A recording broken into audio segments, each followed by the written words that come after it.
Hi there, I'm Ashley, Senior Clinical Advisor from Carepatron, and I'm here to help you through the Valgus stress test.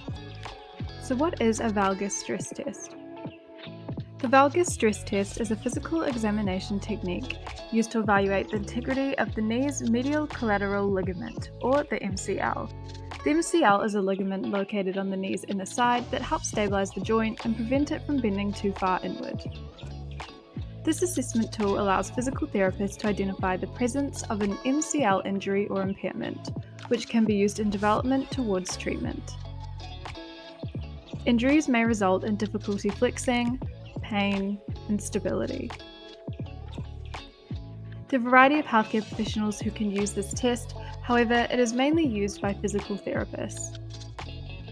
Here's how to use a Valgus stress test effectively.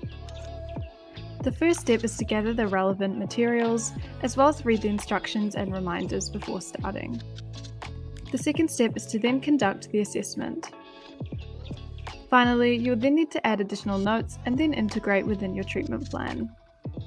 To view a sample assessment of the Valgus stress test, visit carepatron.com where you can download and access the test for free. You can access the test through our platform under the community and assessment sections.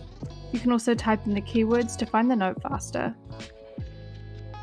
Thanks for watching, and remember to subscribe to Carepatron to learn more about healthcare.